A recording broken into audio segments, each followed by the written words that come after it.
Welcome to Ravenwoods. If you're looking for a good scare, then you've come to the right place. On this channel, we'll be exploring some of the scariest true ghost stories from the internet. From haunted houses to ancient curses, we'll be digging deep into the mysteries of the supernatural.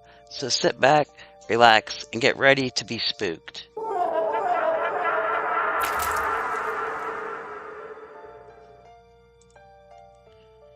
Number 1. I was in my aunt's 250-year-old house in a secluded area of Rhode Island. I was alone in the house, watching TV, when I heard something upstairs. I turned down the volume, and it sounded like a baby crying. I walked out to the hallway towards the stairs, and it got louder. It sounded like it was coming right from the upstairs. I went back to the TV room and sat alone. Obviously, I wasn't going to check. To this day, I can't explain it. No one else was there. They didn't have a baby. They didn't have teenage kids. The house was nowhere close to any other property, so it couldn't have been a neighbor.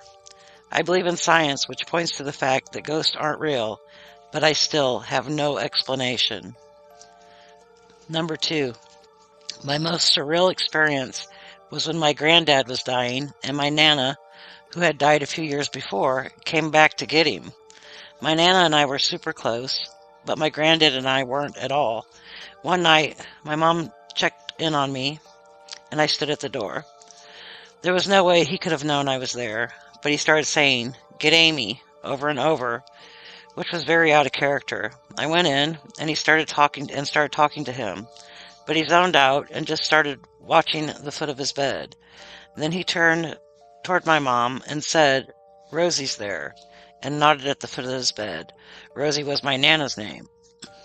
I went to the end of the bed, and there was this weird coldness around that part of the room. I've never experienced anything like it. I ignored it at first and didn't say anything, but then I felt a cold feeling very clearly around my hand, as if someone was holding it. It was so strange, and I told my mom, "He's right. She's holding my hand." I moved out of the way to let Mom through, and the feeling instantly left me, and it was warm again. Granddad kept saying, "And the cat." They used to have an old cat who had also passed. He died the next day. We still believe that Nana saw me waiting in the doorway and told Granddad to get me to come in. Very special to me. Number 3. My friend and I were around 14 at the time and asleep in her bedroom. She had a stereo system near her window. We both woke up at the same time and saw a dark shadow on top of her stereo. It looked like a man crouched down. We then both saw it and went to open a window. In that same house, she and her mom woke up one night and both saw a greenish figure face in the corner of the ceiling. That house was just really strange. Number 4. One night while I was in high school, I was trying to fall asleep but just couldn't. My bed faced my doorway and my bathroom, and I saw someone walk into my bathroom and close the door. The figure was about as tall as my door and as dark as a silhouette. I was laying there frozen for about 10 minutes. My eyes didn't leave that doorway. Finally, I worked up enough courage to go see who or what it was. I peeked my head around the corner of the bathroom, and there was nothing, though the door left wide open. I checked on my parents, and they were sound asleep. A few days later, I was showering and heard a strange clicking sound. I shrugged it off and continued washing my hair. About a minute later, something grabbed my ankle really hard and left red marks on my leg. I opened the shower curtain and felt like there was something invisible in front of my face. Once again, I was frozen. Finally, I opened the door so I could just get out. Click. Whatever it was had locked my door before grabbing me. Number 5. I went ghost hunting with friends on weekends while in college in Tennessee. The scariest site we visited was the grave of Sadie Baker, an alleged witch who was buried alive. She was relocated to a proper grave, which was apparently haunted. There was a bright full moon the night we were there, so we could see things all over the graveyard clearly. At 3 a.m., weird things just started happening. There was a loud scream just outside the graveyard, but we could see that it was an empty field. Then the wind started picking up. The scariest part was when the large stone vase from another grave we'd seen earlier flew through the air and landed just a few feet away from us. I was one of the people who actually saw it high up in the air coming at us. All of us ran to the car, covering our heads. Number 6. I used to live in an old house my junior year in college that had been purchased by the school to use as student housing. One time, my roommate was spending the night with her boyfriend, so I was in my room alone. I had already turned out the lights and was on my phone before going to sleep. Suddenly, I started seeing white streaks of light above my bed, quick flashes that went from the area right next to my bed towards the wall. This probably happened about 10 times. I had pulled down the blinds on the windows, so I knew it wasn't the headlights of passing cars. I threw the covers over my head and texted my friend who lived down the hall. We laughed it off the next day, but I still can't explain what I saw.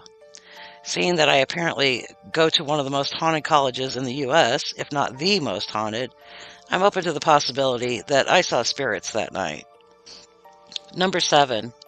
When I was in elementary school, a girl named Shayla and her family moved into our town to be closer to a children's hospital, since Shayla had cancer.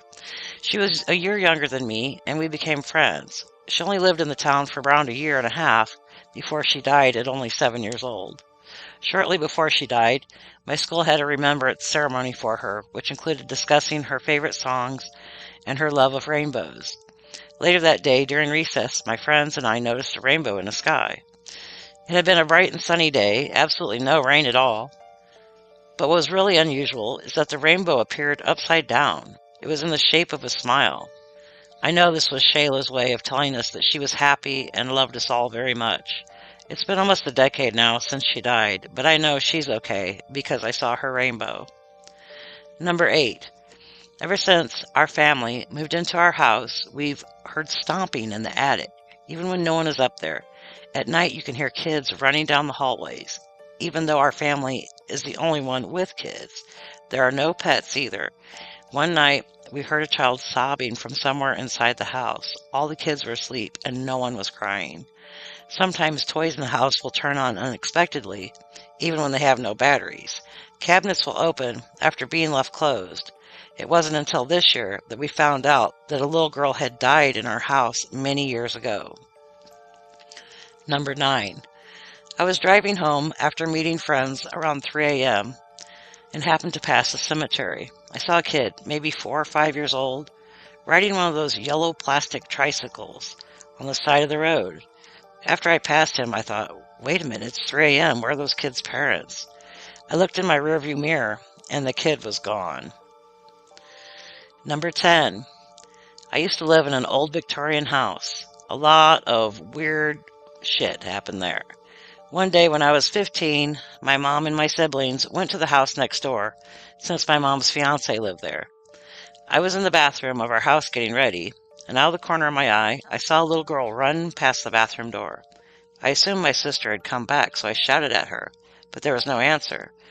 I thought nothing of it, and I carried on. As I was brushing my hair, I glanced to look in the mirror and saw the reflection of the little girl standing there, and I froze. She let out a giggle and disappeared. I didn't tell anyone because I didn't think that they would believe me. The next day, my mom told me she had seen a little girl outside the bathroom in the house next door on the same day. She described the exact same girl that I had seen at our house. Thank you for visiting Ravenwoods. That's all for this episode. If you'd like to see more content like this, please subscribe to my channel. Thank you and have a great day.